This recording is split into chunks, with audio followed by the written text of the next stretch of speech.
For you are Alpha and Omega.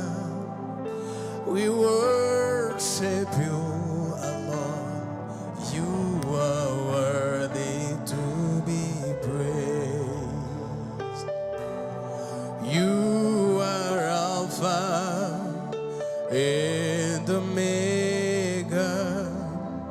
We worship you alone. You are worthy to be praised. We give you all the glory. We worship you alone. You are worthy to be praised. We give you all the glory. We worship you alone.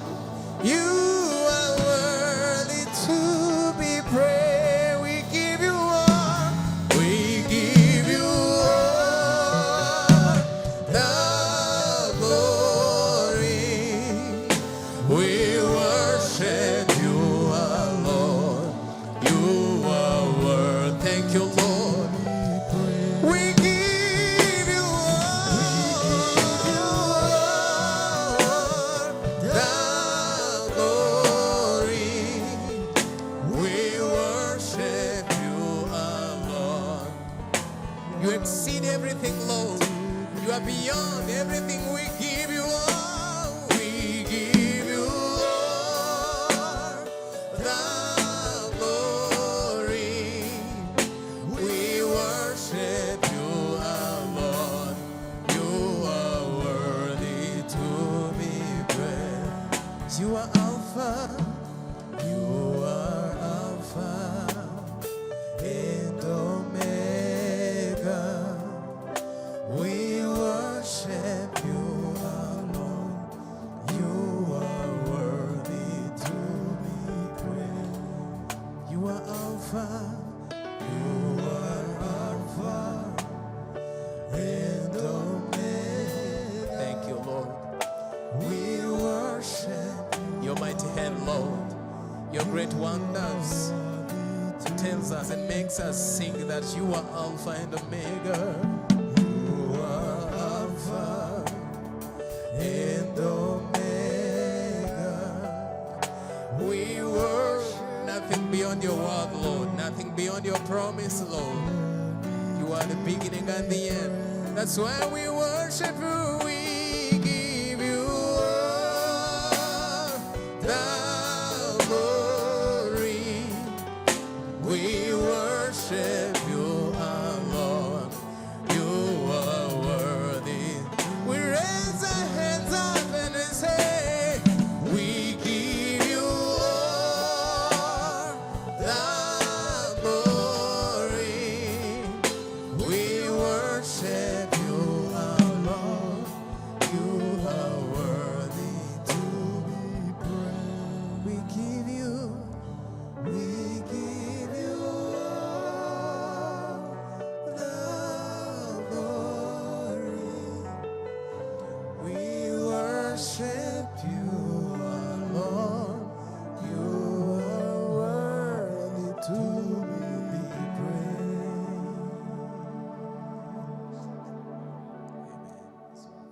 All praises and all the glory.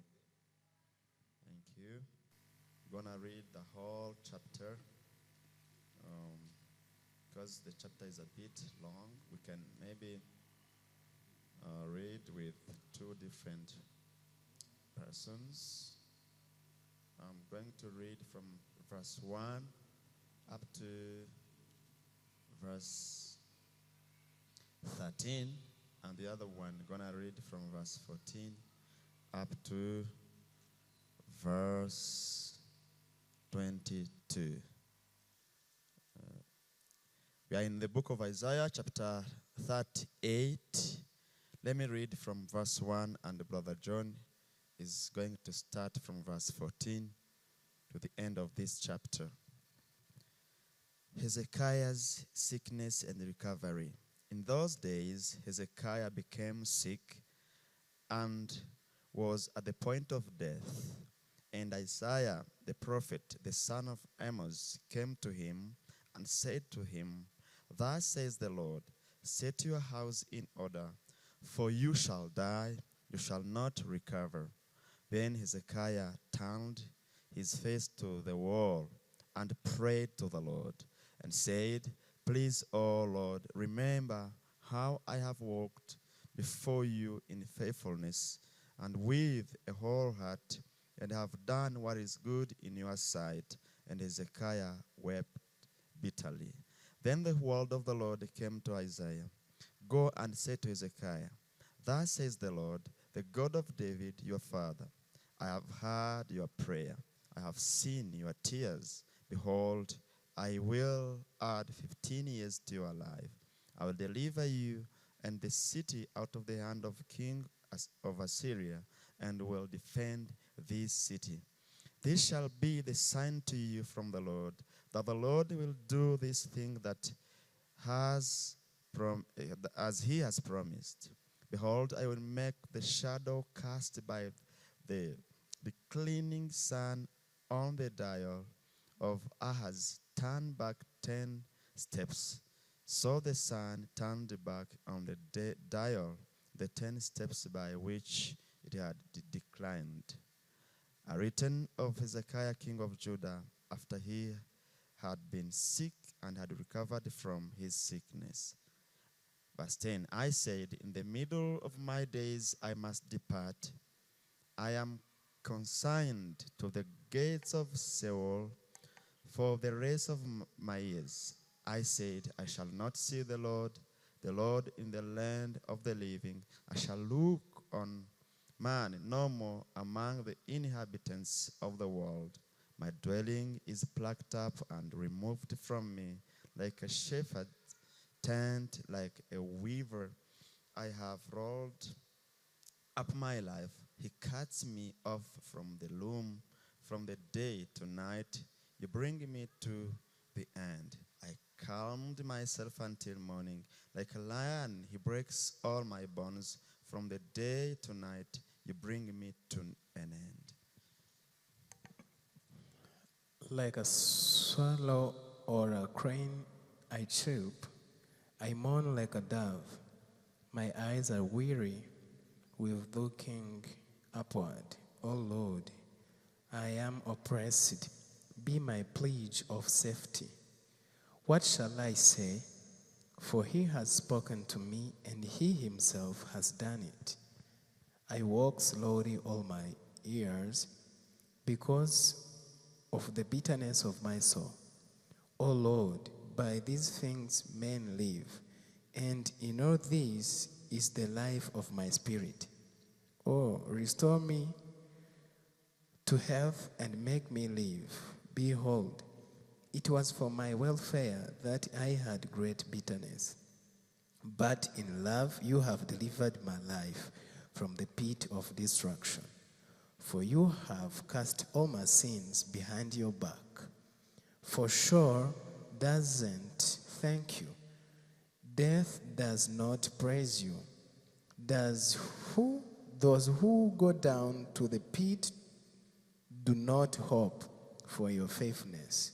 The living, he thanks you. As I do this day, the Father makes known to the children your faithfulness. The Lord will save me, and he will play my music. He will play my music on a stringed instrument all the days of our lives at the house of the Lord. Now Isaiah had said, let them take a cake of figs and apply it to the boil, that he may recover. Hezekiah also had said, what is the sign that I shall go up to the house of the Lord? Amen. Thank you so much. Ever since we started from chapter 36, even 37, as well as this, we have come to read chapter 38. It is like a continuation of one story, and we are seeing a character, and this man is King Hezekiah. We've seen that the Assyrians had threatened to attack them.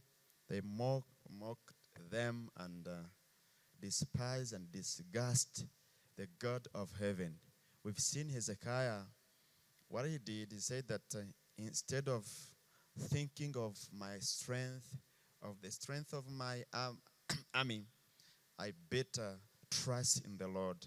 I better run to the Lord in prayer for help.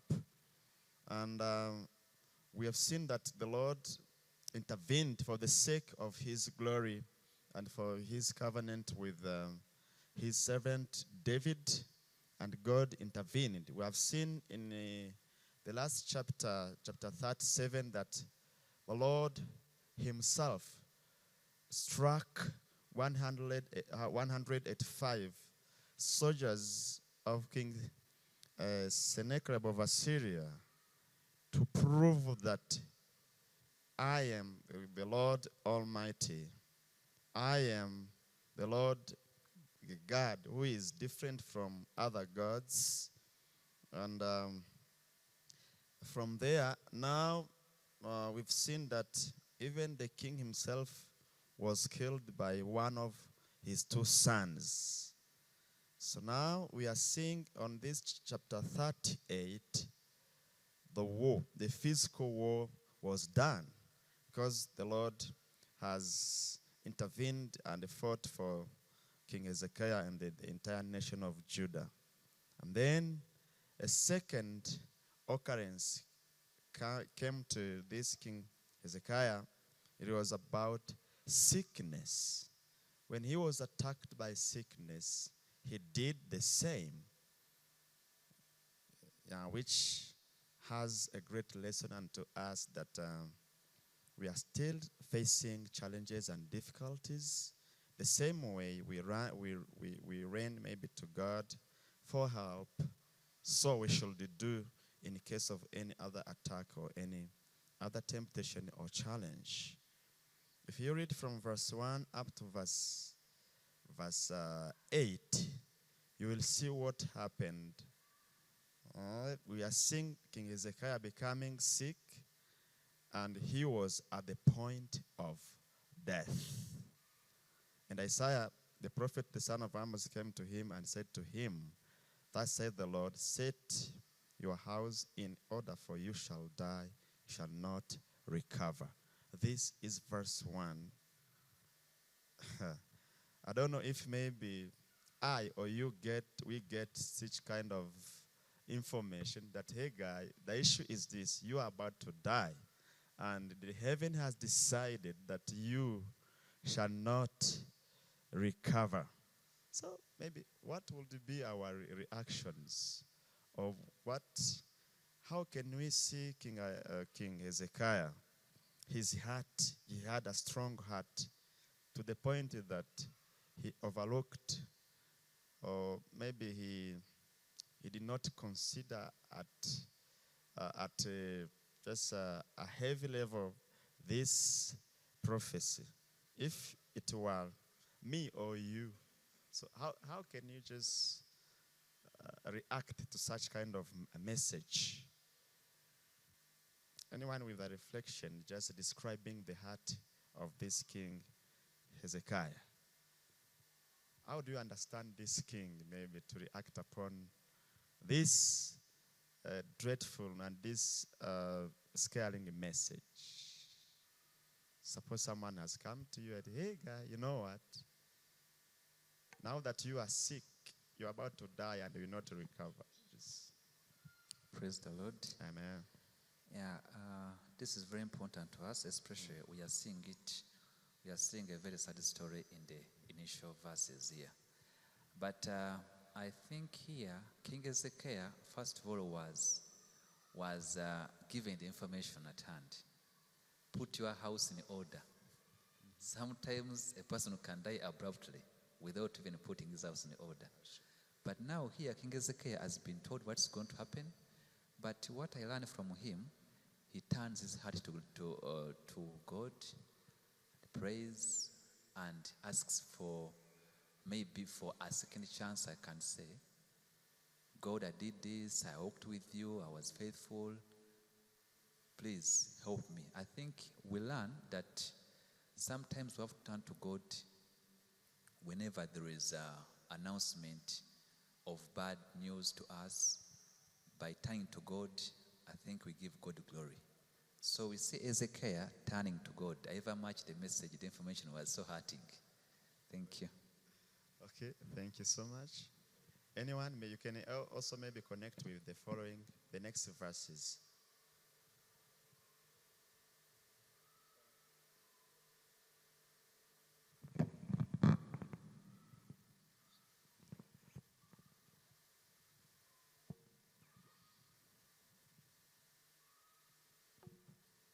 Can we connect maybe that verse with verse 2 and verse 3?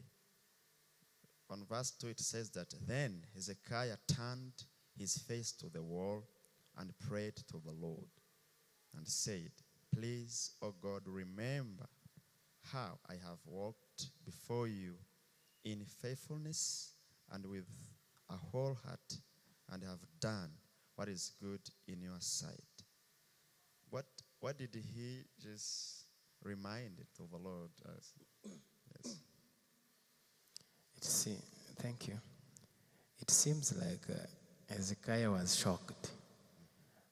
How come? How can you do this to me, Lord? Whether I am working through your way, I am following your commandments, and whatever. How come can you forget easily like this? It seems like he's accused. Someone, even me or anyone, whenever you get a message like this, you can ask God, how come? How can you do this? Is it possible for you to reward someone like this? What have I done? Yeah, things like that. Thank you so much. Okay. Yeah, maybe we can murmur or complain and say, "How come, oh Lord? Been serving you. I've been just a man of integrity. I was involved in the ministry. Then how come just abruptly you come and announce death with no return?" So yes, Yeah. please. Thank you. If I'm to connect it to verse 2, we see Ezekiel is giving an account of the account of how he has walked with the Lord. And I think by giving this kind of account, I think there is something that is trying to point at, or a prayer which seeks maybe a second chance, maybe I can say like that. Because now, if at all someone tells you such kind of information and you're going to die, now Ezekiel is giving an account of his life, how he has walked with the Lord, being faithful to him, serving him honestly. Now here, I think King Ezekiel is trying to ask, Lord, please, can you give me another chance to live? And maybe I can learn from King Ezekiel that what account shall we give to God? How did we live our life? But here, King Ezekiel, from the beginning, we saw that he was walking with the Lord. Now, this information comes, prepare, put your house in order, you're going to die. Now, he's giving an account, actually, how he has walked with the Lord, and is asking God to help him, give him a second chance. Thank you. Okay, thank you so much. So yeah, I've got just something new that in case maybe we are to leave this world, which account can we give to the Lord?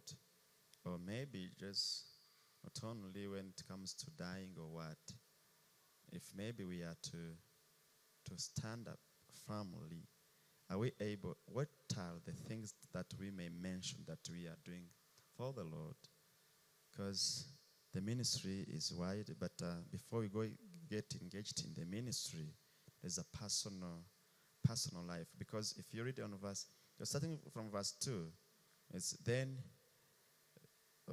he turned his face to the wall. So I don't know why he turned the face to the wall.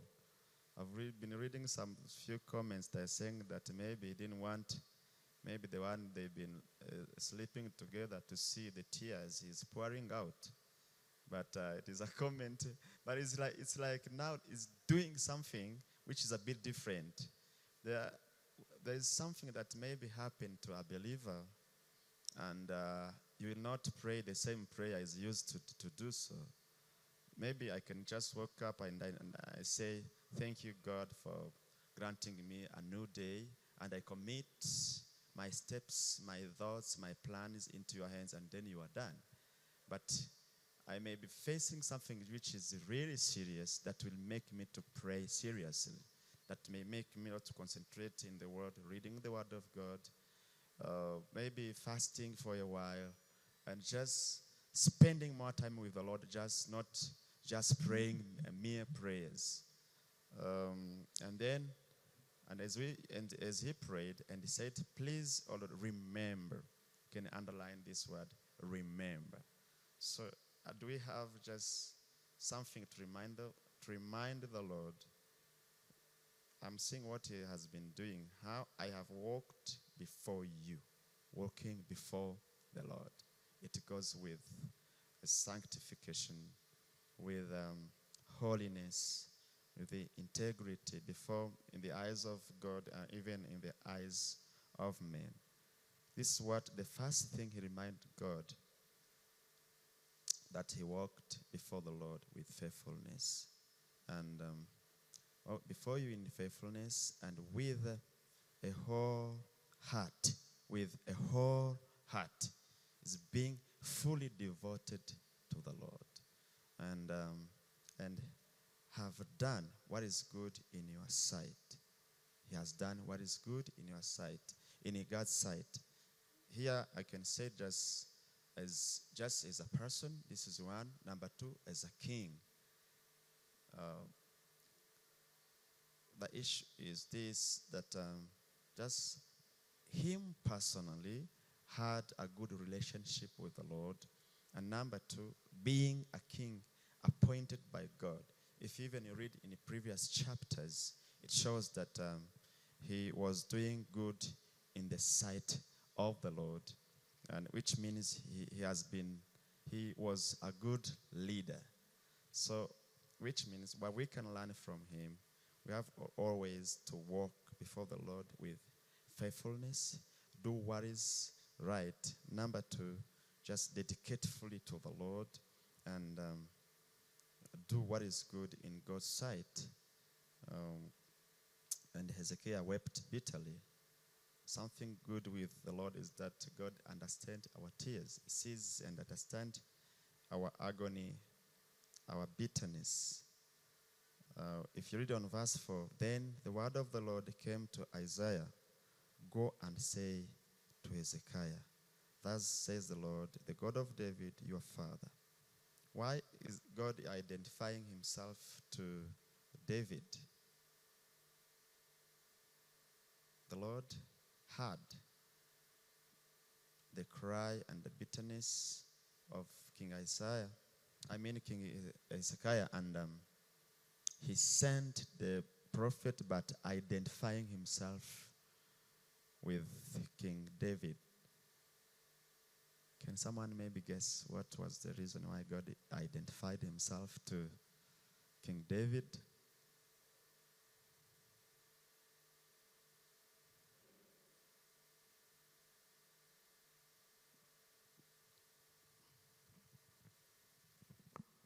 Praise the Lord. Amen.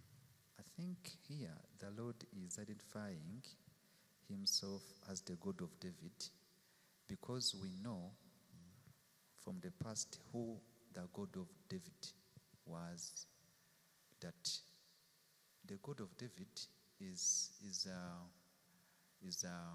a miracle performing God. And we know how the God of David transformed him from being a shepherd to being the king and expanding his throne. I think here God is trying to show King Hezekiah his power and sovereignty. Yeah, I think that's what I...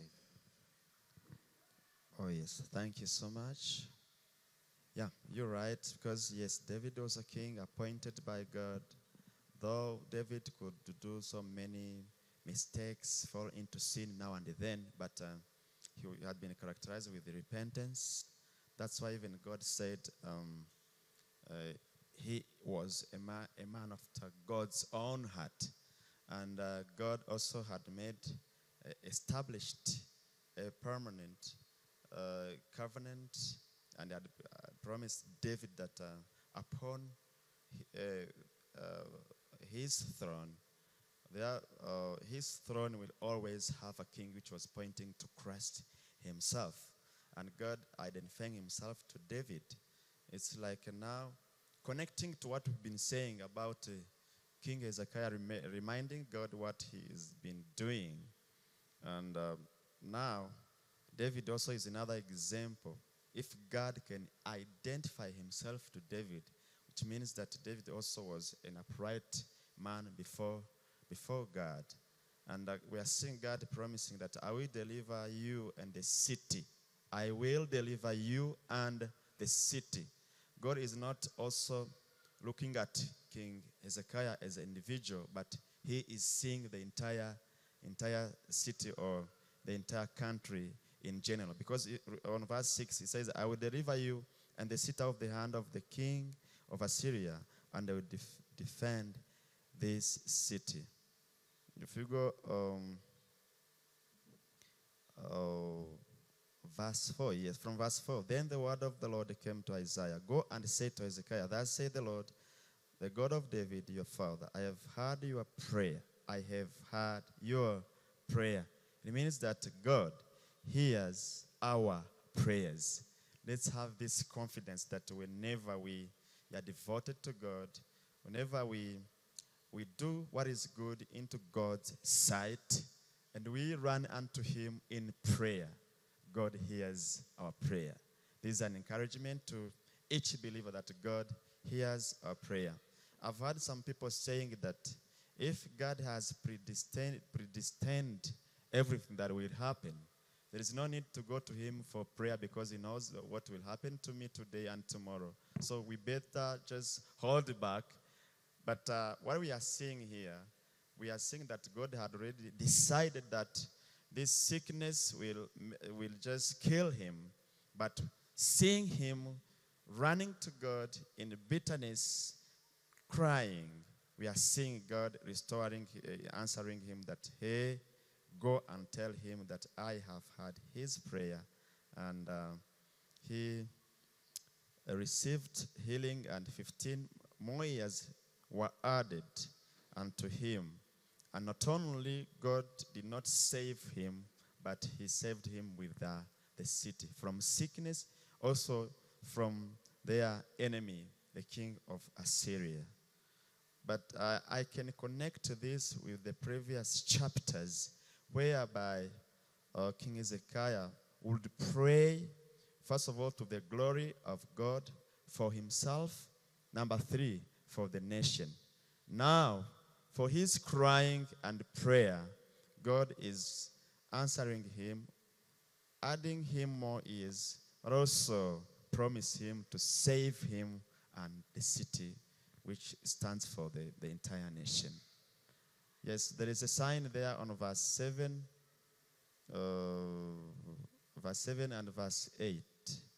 So from this sign, maybe do we need also a sign as a proof that God nowadays, maybe as believers, do we need to pray and maybe ask a sign from God that for us to be sure that what we have prayed for will be answered or will come true? How do you understand? Can you understand that? Remember even Samson, Gideon, and some of those people would just ask signs for the Lord. Even Moses himself, when God called him, he asked him a sign, a proof that this is God who is sending him.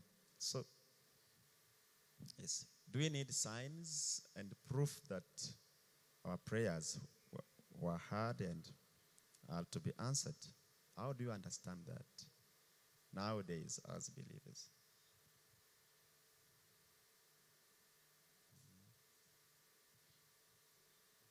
Let me ask him, Mr. John, if maybe you pray for something now, and do you need a sign for maybe what you have prayed for will be answered and granted for? I think by the will of God, we could not wait for the sign, because even Jesus mentioned, blessed are those who trust without even seeing the sign. But I think Hezekiah, at the point of trying to remind God, he was hopeless enough to just need a sign. I think his trust was far away, so that God used or needed to use a sign for his trust to be upheld. But for me, it's not good to wait for the sign according to Jesus. I see. Thank you so much. According to Brother John, is that God might have given the sign to King Hezekiah because of his cry and doubt that now that I have reached the point of no return, I don't have hope that I will just be recovered. And God gave him a sign, and he's now bringing it to us today, is saying that we don't need a sign. Let's trust in the Lord that he is faithful, that he hears when we pray, and be sure and ensure that what we are praying for shall be heard and granted. Yeah, God bless you so much.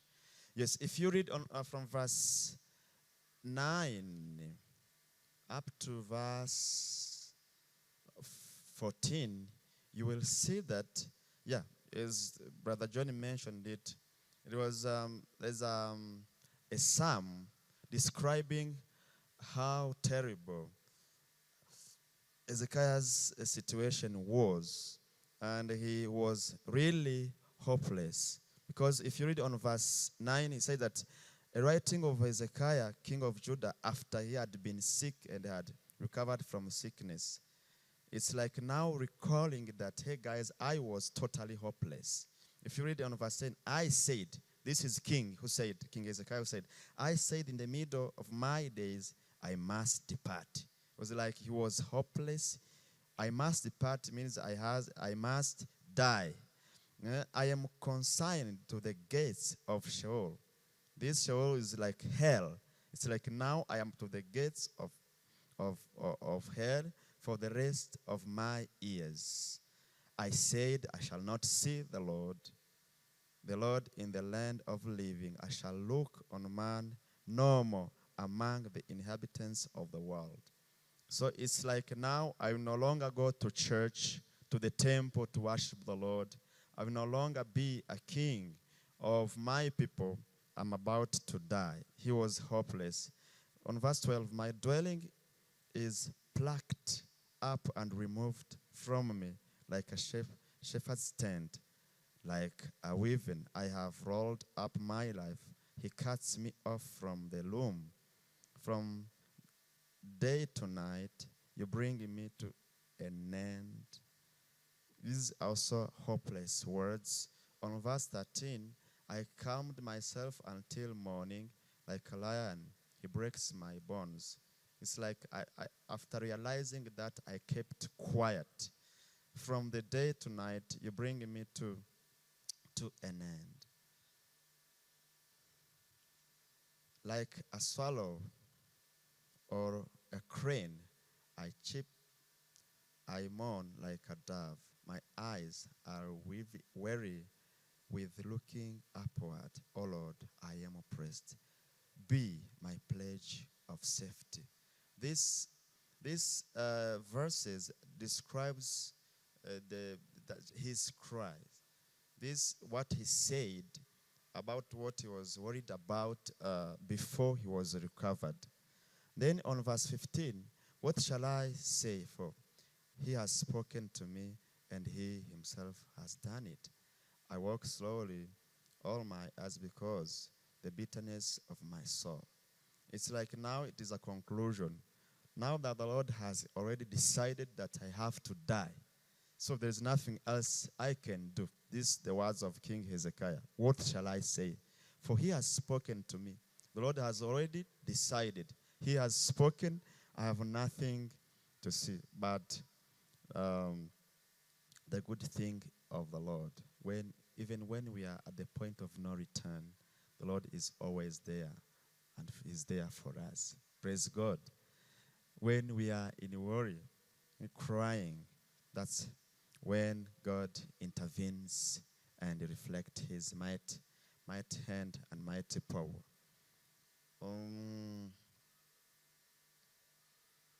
On verse 16, O Lord, by these things men live, and in all these is the life of my spirit. Oh, restore me, oh, health, and make me live. Behold, 17, behold, it was for my welfare that I greet bitterness, but in love you have delivered my life from the pit of destruction, for you have cast all my sins behind your back. So from this hopeless cry, what do we understand on verse 17? If you read from verse 9 up to verse 16, it shows us how deep the king cried bitterly to the Lord. But he changes the language on verse 17. What are you realizing on verse 17? Any observation of verse 17?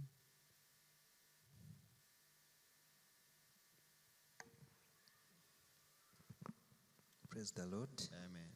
On verse 17, what I observe here is that our Lord is a loving Lord who does not forget his people when they come to him and or when they call upon him. So because I see here, behold, it was for my welfare that I had great bitterness, but in love you have delivered my life. So it means that our God is a God of love, and out of love he redeems us, and out of love he forgives us, and out of love he comes back to our prayers and answers our prayers and covers our anguish or our sorrow. Yeah, that's what I learned from verse 17. Yeah, thank you so much. Yeah, you've learned great things based on God's love. We are seeing deliverance and provision of life, being saved from destruction, and one of the greatest things, the forgiveness of sin. Praise God. Our God is so good. I like this king and is a good model. As for him, he is not just counting on what he has mentioned before. You know, if you could just stick on what he has mentioned before, that, oh, remember, oh God, I was upright, I was doing good into your eyes. He realized that it is not enough for God to deliver him and save him, but also he confessed his sins. So it's always, I think there is nothing we can just offer before the Lord. No one can stand firmly and saying that because I am a righteous, because I walk uprightly, I do good before the Lord, that's why I'm saved. you will hear some people, if something maybe bad happens to others, it is easy to point a thing at someone that, hey, the reason why this happens to so and so is because maybe they did wrong into God's eyes.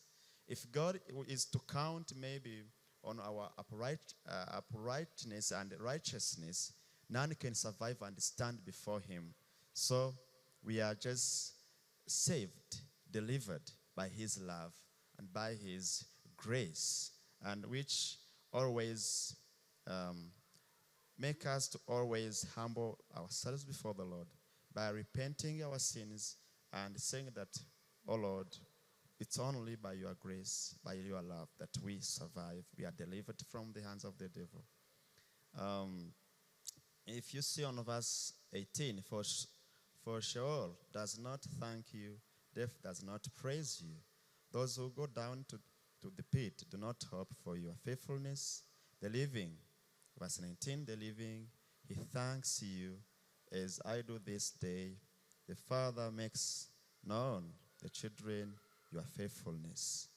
There are so many things that after deliverance, after being forgiven of our sins, that we should do. Anyone can realize maybe one or two, three things we may do after God's forgiveness and deliverance? There are some practices there on verse 18 and 19 that those who are delivered and saved should do.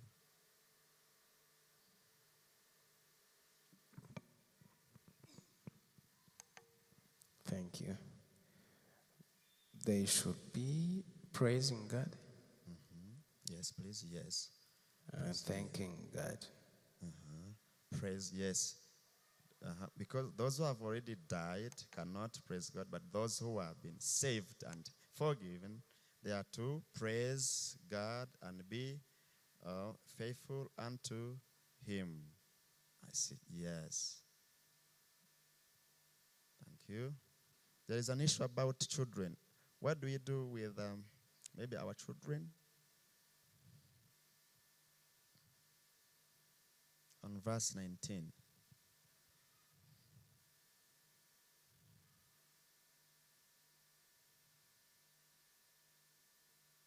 The living, he thanks you as I do this day.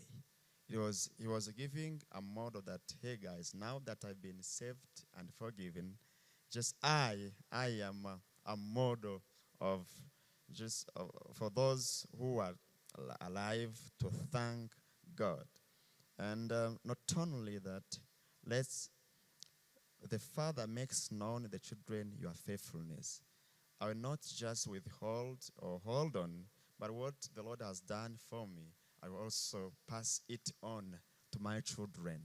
This also the same what the Lord told the Israelites, that, hey guys, when you reach to in the promised land, remember God, your creator, your deliverer, but also pass this message of deliverance on the greatness of the Lord on unto your children. So it is good also to once get this opportunity of God's love and deliverance, forgiveness of our sins. We need also to testify to our children and to others about what God has done for us. And as a conclusion on verse 20, the Lord will save me, and we will play my music on stringed instruments all the days of our lives at the house of the Lord. Is now a commitment. After seeing God's love, his salvation, his deliverance, there is a commitment. So we do what? We sing to the Lord the music of all kinds. Also dwell in the house of the Lord all the days of our life. This takes us to Psalm 23 that says that surely goodness and mercy shall follow me, and I shall dwell in the house of the Lord all the days of my life. And we are seeing on verse 21, now Isaiah had said, let them take a cake of figs and apply it to the boil, that he may recover. This instruction from the prophet that they would have to do. And Hezekiah also said, what is the sign that I shall go up to the house of the Lord? So we are seeing the instruction from the prophet. Also, we are seeing the commitment of King Hezekiah. So as we end up our Bible study today, we, just as a recap, we are seeing Hezekiah also being facing a second tragedy of sickness. And after hearing this bad news that he will not recover, but he said, he remembered that when I got a message from our enemy, King of Assyria, I ran to the Lord. Likewise, for this sickness, let me also just cry bitterly to the Lord. And we are seeing the Lord hearing him and grant him more ears. And we are seeing him describing how bitter he was, how hopeless he was. And we can see that after that, he repented of his sins. He got God's forgiveness, salvation, and deliverance. And we are seeing the commitment of always remembering what God has done and be thankful and faithful unto him. Not only that, also pass the message, the greatness, the great deeds of the Lord onto our children and others. So may God bless you. As we go home, let's continue to trust in the Lord in case of any difficulty. Before we think of any other help, let's run to the Lord in prayer. And the Lord hears our prayer, and he is there to deliver us for his glory. God bless you so much. Thank you for coming.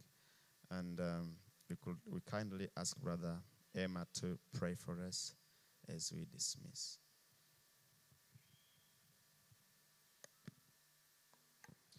Father, in the name of Jesus, we thank you for this gracious moment that you've given us, King of Glory. We pray, Father, as we are going away from this place, Father, may you send us your spirit of protection to be with us, to bless us, and continue helping us to grow in your word, Father, in the name of Jesus. We pray for those who are following us online, King of Glory, that you continue blessing them and do them well, Father. We pray for everybody, King of Glory, who has had a hand in this session, Father. May you bless them, King of Glory. We pray as we leave, King of Glory, be with us and bless us. In the name of Jesus Christ, we pray. Amen.